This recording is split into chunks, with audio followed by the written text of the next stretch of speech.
So you made the Earth? Oh, not me alone, but I did my part. Ever heard of a place, I think it's called Norway? That was one of mine. I got an award for it.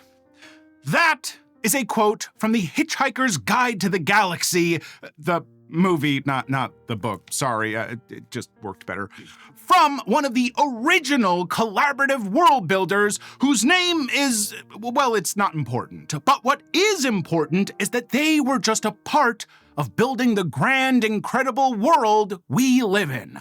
I would dare to say the best worlds are collaboratively built, and that is just as true in our world as it is in our Titterpigs. So many of the Titterpigs I play do not come with a pre-made setting because they know how badly we all want to play in our own unique worlds. These are games that draw in creative types like moths to flames, so much so that even in games that actually do come with pre-made settings, most everyone I've ever played with has never used them. I started playing D&D in the 90s using 2nd edition, for decades up through 5th edition, and I know almost nothing about Faerun or Eberron or are the Far Realms and Faerun the same? Genuinely, no clue, because my friends and I ran games in our worlds, not theirs. However, for most of my time in the Titterpig hobby, unique settings came about like this.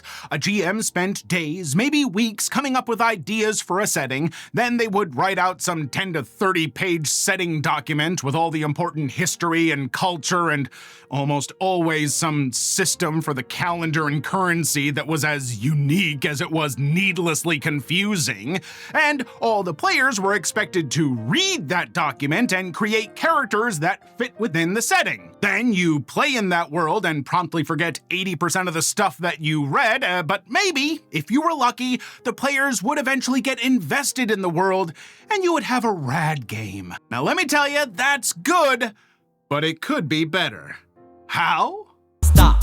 Collaborate. Okay, let's not get a copyright strike. I don't want to do battle with you again, Vanilla. Not again. You see, these days, there's a little something we like to call collaborative world building, or cooperative world building, but I don't know, collaborative just sounds better, so that's the term we'll stick with. Now, you might think, you want me to sit around with my friends for, what did you say, days, maybe weeks, coming up with ideas for a setting? I mean, if you're able to, yeah, that sounds like so much fun to me. But also, no, because there is a subgenre of Titterpigs called collaborative world-building games. Games designed to let you build a world together in just 1 to 2 sessions, all while doing what we all love best, roleplay! Why'd I say that like I'm Oprah? Roleplay! These are games that can be played to craft a setting for any number of Titterpigs out there, or you can honestly just play some of them as fun standalone experiences. And today, we're going to talk about a few of them and how they make the process of building a world fun and engaging. But first, I want to get ahead of the comments and address a sentiment I've seen crop up against world-building games, which goes like this. Why would I make a world with my players? It'll be a less cohesive world than if I made it myself, and if my players help make the world, then it spoils some of the mystique of the setting. Besides, I can just make a way more interesting world myself as the GM. I'm the one who will have to run it after all. That's enough of that. Now, class, if you already know the answers to this, then feel free to skip to the next chapter, but for the rest of you, let's address each part of this. First, the idea that the world won't be cohesive, I feel like this is ignoring the fact that worlds aren't cohesive. Our world isn't cohesive, and frankly, when a fantasy world is too cohesive in its cultures and practices, it kind of takes me out of it. I feel like I'm playing in a metaphor. Also, as long as your players are respectful of each other while playing a collaborative world-building game, they probably aren't going to add elements that just don't fit with the rest of the setting. And if they do, you should be an adult and talk about that during the world creation session. Second, the idea that it spoils the mystique of the world. The few times that I've seen this argument, I'm honestly pretty confused because how in-depth do you think you're going that there are no mysteries left for your players to explore? It's building some broad strokes of a world, not detailing every possible history and outcome. Get over it! If you can't come up with a unique, interesting story when other people are contributing, you have other problems, and that's okay, but learn. But also, more often than not, the stuff your players create in a world-building game isn't going to be fully explained. There will be a ton of room for mystery and intrigue in the framework they construct, allowing you as the GM to fill in all the details. And guess what? They are going to be so much more invested in it than they are in your 50-page setting novella, because they had a hand in making it. People are always going to be more invested in something they had a hand in creating. Oh, and those elements they introduce to the world, those are probably going to be things that you wouldn't have thought of. Those are presents from your players. You get ideas you wouldn't have thought of, and you get to build upon them, explore them, and turn them into quests and stories for your game. Thus, to those who say that they can make more interesting worlds by themselves, you are restricted by your own limited ideas. But collaborate, and you get so much more to work with. You know how players are usually the ones who get to be surprised by stuff? Now, you do too! Don't you want that? Join us! Do not resist! So, yeah, there we go. Collaborative world-building rules! Now, to be clear, because some of you decided to make nuance your dump stat, I'm not saying solo world building is bad. There are groups that might prefer it that way, and good on them for knowing what they like. I'm just saying to dismiss collaborative world building outright, well, I just think it's closed-minded. If you've never tried it, I promise you have no idea what you're missing out on. I consider myself a pretty great world builder, maybe better than the gods, but my most fun campaigns have all revolved around collaborative worlds. So maybe I should tell you about a few of the games that I've used to do so. First, I cannot say enough good things about The Quiet Year and The Deep Forest, two games using the same system designed by Avery Alder. Now, if that name sounds familiar to you, she's the creator of not only Monster Hearts 2, an incredible game of emotional high school monsters, but also a number of small games that I can't recommend highly enough. But let's focus on world building.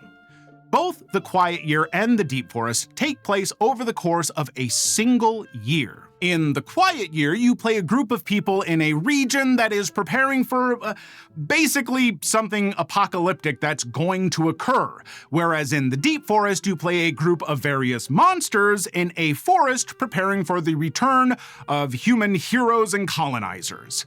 Now, in these games, you as players will set up some things you want to see in the games, as well as some residents of the region, groups of people in The Quiet Year, and individuals or types of monsters in The Deep Forest.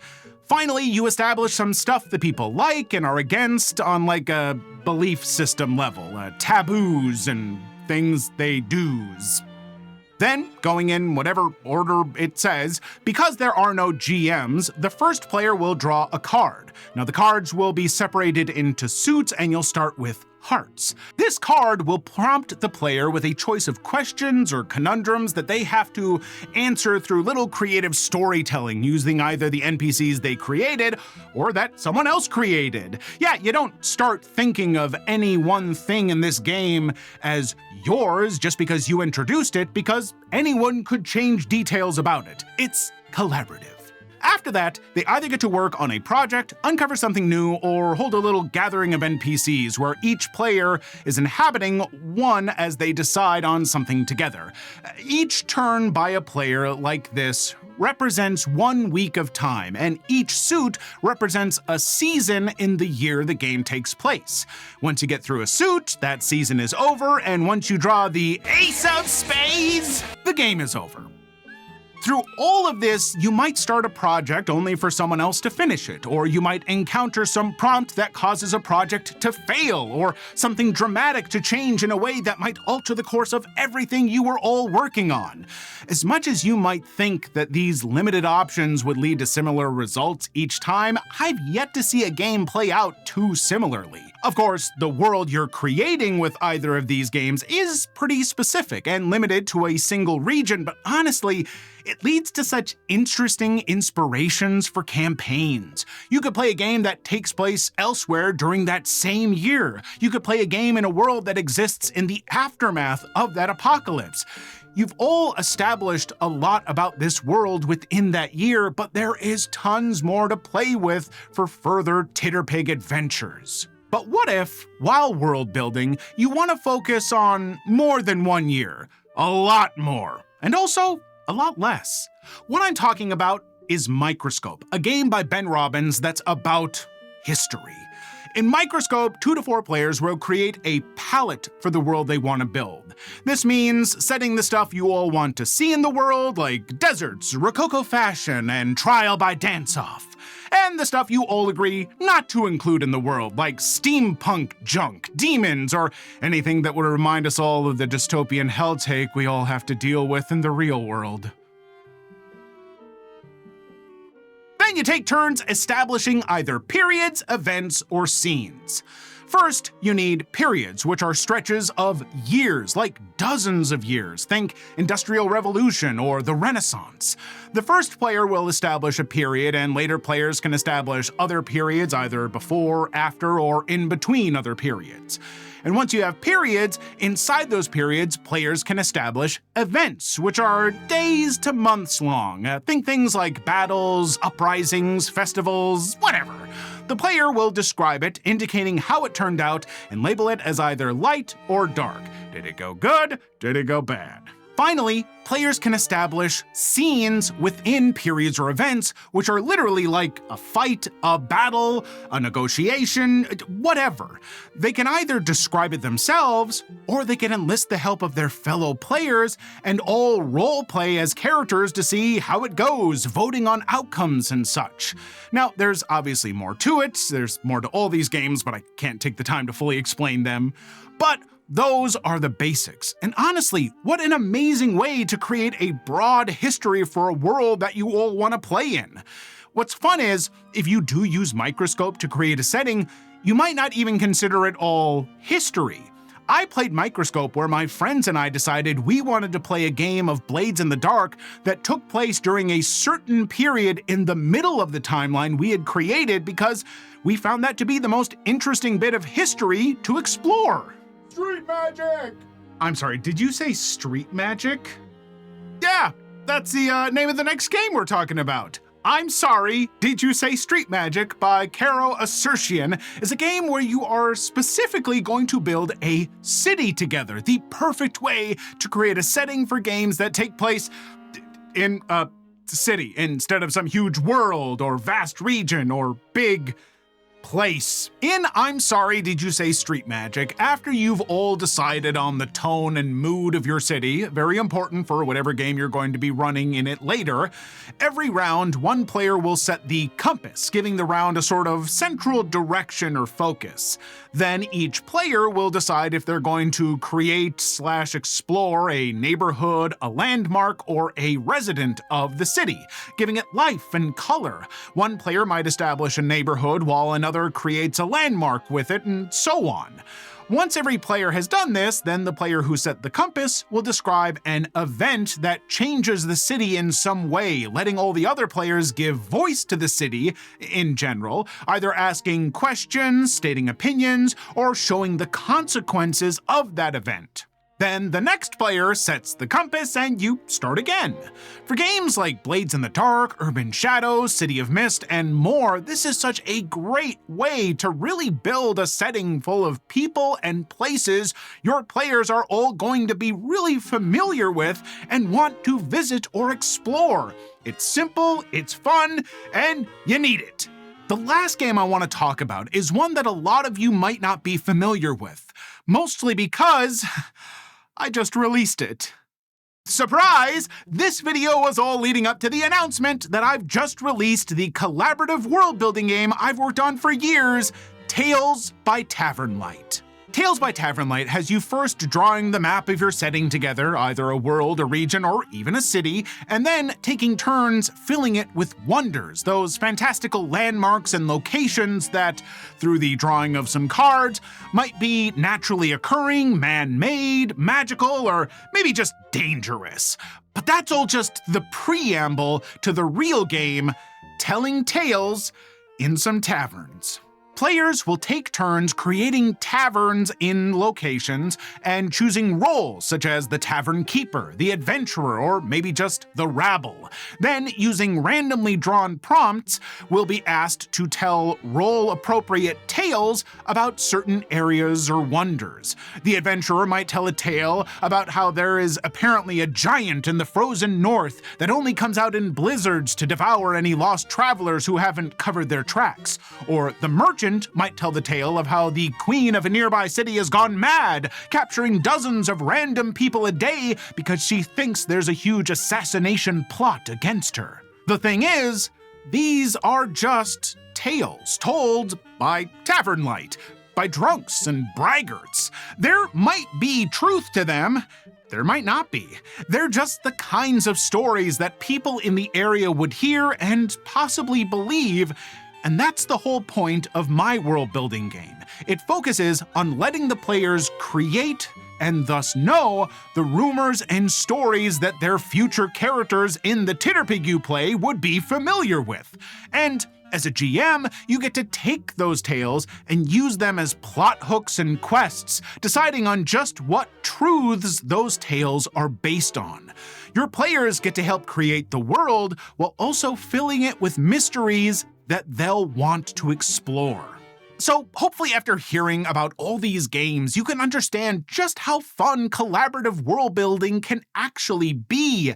And yeah, I use this video as a stealth drop for my own game, Tales by TAVERN, link in the description. But seriously, genuinely, I want you to support and check out whichever one of these most calls to you, even if it isn't mine.